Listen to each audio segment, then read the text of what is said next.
Assalamu alaikum and a very good morning to all my dear students. This is your lecture number 18 of chapter homeostasis.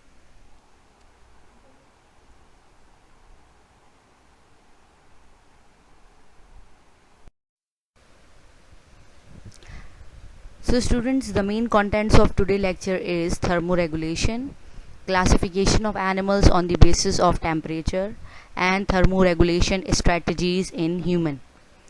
It will cover the contents from your textbook from page number 37 to page number 39. Okay students, so after completing this lesson, you will be able to define the thermoregulation and explain its needs, classify the animals on the basis of source of body heat, that is ectotherm and endotherm, and describe the thermoregulatory strategies in men for thermoregulation.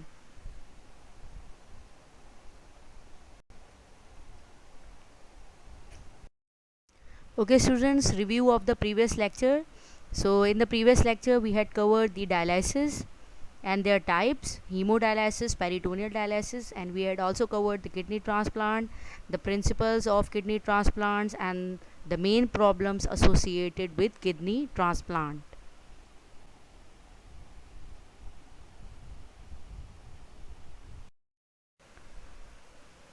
Okay students, thermoregulation. What do you mean by thermoregulation? Basically, thermoregulation is the maintenance of body temperature within the range that enables the body to function efficiently. Basically, we all know that normal body temperature ranges for active cell is about from 10 degrees centigrade to 35 degrees centigrade for most of the organism. Basically, the temperature influences directly upon the membrane properties as well as the metabolism of the cell. So these fluctuation in the external environment can be regulated by the internal environment of the body through a maintenance which is known as thermoregulation.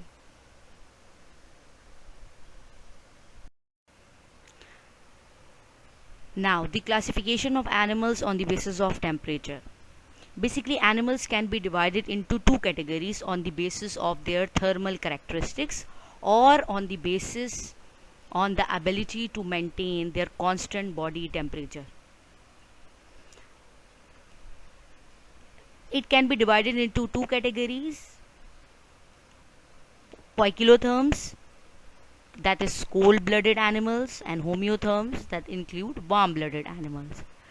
So, first of all, homeotherms. Homeotherms, the word homeotherms mean having the same temperature.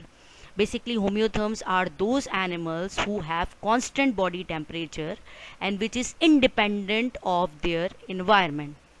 So homeotherms basically regulate their thermoregulation by means of many mechanisms like behavioral mechanism or physiological mechanism. Number two, poikilotherms. Poikilotherms means having variable temperature. Poikilotherms basically are those animals whose body temperature changes in accordance with the fluctuation of the environmental temperature. Basically, all invertebrates include in the category of poikilotherms, as well as vertebrate include fishes, amphibians, and most of the reptiles fell into this category.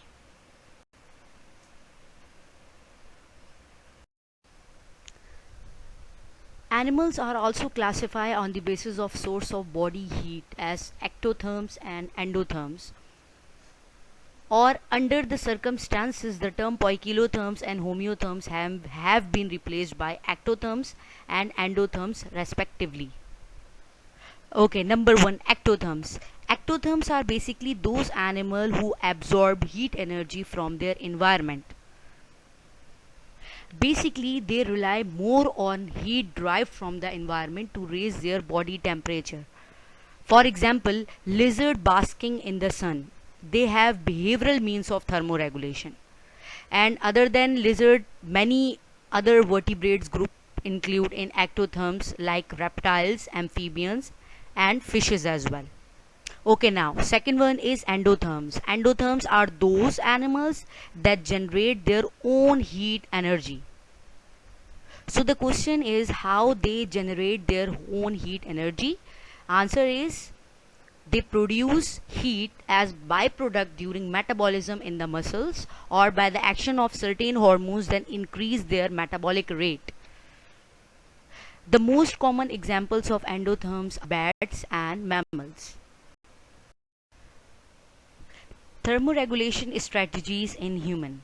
Basically, thermoregulation in human is an important aspect of homeostasis. Basically, the human body generated mostly heat from the deep organs, especially from the livers, brain and heart, and the contraction of the skeletal muscles as well. So in maintaining the body temperature, they have to regulate the heat loss or heat conservation also. So students, as we all know that we have two different climatic conditions. Either we have a very high temperature, either we have a very low temperature. So in order to regulate their body temperature, they can be regulated by their certain mechanism, like they show behavioral regulation or they show physiological regulation. A behavioral regulation means the regulation involves some behavioral means. For example, many animals can increase or decrease heat loss by changing their location, right? They will bask in the sun or on warm rock in the winter, find wet and cool area or burrow in the summer, or migrate to more comfortable climate. These are the example in the behavioral regulation. And as such as in the physiological regulation, it involves the regulation of body temperature by some physiological means. For example, change in the rate of metabolism, cooling by evaporation, heat loss and activation of certain muscles. So it is one of the characteristics of endotherms as well. Okay students, this is the role of brain in temperature regulation. Basically, hypothalamus is the part of the brain which are going to control our thermoregulatory movement. It is also known as thermostat of the body. Why it's called thermostat of the body? Because they are going to switching on and off heat loss or heat conservation mechanism. So basically, first of all, the hypothalamus receive impulses from the thermoreceptor, and the thermoreceptor is a type of receptor which is present in the skin, which are going to detect the temperature of the external environment. After that, the hypothalamus instruct to the appropriate organ, that is a effector, to bring the body temperature back to the normal. That's why it is also called a complex homeostatic system, which is facilitated by a feedback mechanism. So as a result, humans are going to regulate their temperature either by their behavior or by their physiology. Behavior means as many animals can increase or decrease heat loss by changing their location. For example, they will bask in the sun or on warm rock in winter, find wet and cool area or burrow in the summer, or migrate to more comfortable climate. So these are the mechanism of thermoregulation by means of behavioral changes. Or with the addition of behavioral, the animals show physiological regulation as well, such as for example, in case of hot temperature, the hypothalamus shut down the heat saving mechanism and facilitate evaporating cooling, that is sweating, right, panting in the dog, and vasodilation. On the contrast, in a colder temperature, it inhibits the heat loss mechanism and activate heat saving mechanism with facilitating heat generating mechanism by vasoconstriction or by increase their metabolic rate. This is a physiological response to cold or okay student, this is basically the thermoregulatory strategies in man with respect to cold and hot temperature. Basically, there are two flow charts. The upper one indicate the physiological response to hot temperature and the lower one indicate the physiological response to cold temperature. First we will discuss the physiological response to hot temperature. Okay students, as we all know that the normal human body temperature is about 37 degrees centigrade. So if the body temperature raise above that 35 to 37 degrees centigrade, the condition is called hyperthermia. It is because of many reasons, right? So basically there are two main physiological responses to that heat. First of all, it will be detected by the thermoreceptor. Then the thermoreceptor transfer the impulse to the brain. In the brain we have a hypothalamus, so by the hypothalamus the two physiological responses can be shown. The first one is vasodilation and second one is sweating. What do you mean by vasodilation? Vasodilation means the expansion of the blood capillaries which lie just beneath the epidermis of our skin. So when the capillaries become flushed, it will radiate the heat from our skin surface. Number two, sweat glands activation. Basically sweat gland activate or secrete perception which is vaporized by heat, body heat, helping to cool the body. So basically the evaporation of sweat from the skin carries heat from the blood, thus produce a cooling effect, and we also known as evaporation is a cooling effect. So by these two physiological responses, the body responds to the hot temperature and maintain their homeostasis of the body.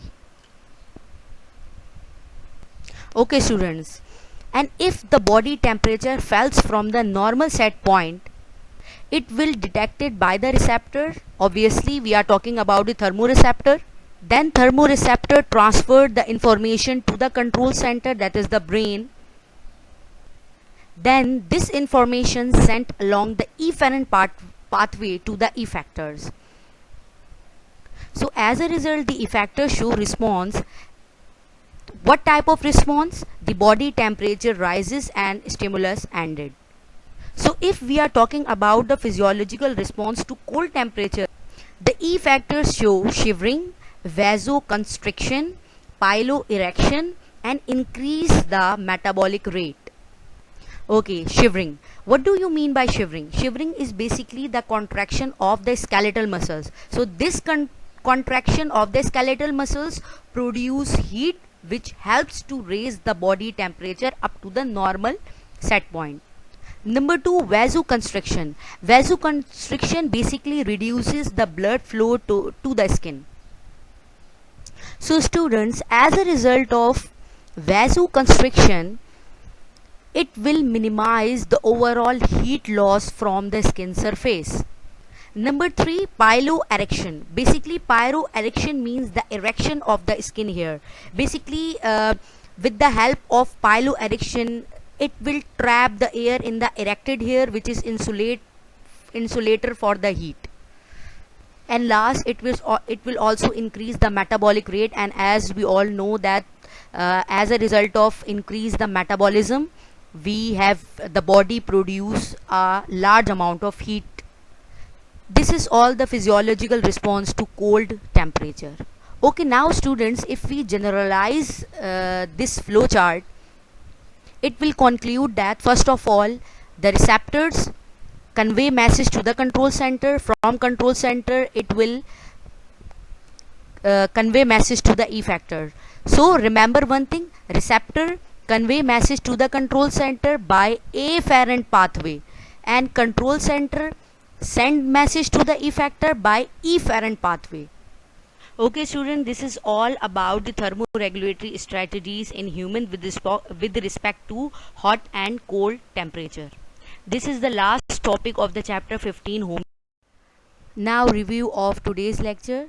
So students, today we had covered the thermoregulation, the classification of animals on the basis of thermoregulation, and thermoregulation strategies in man.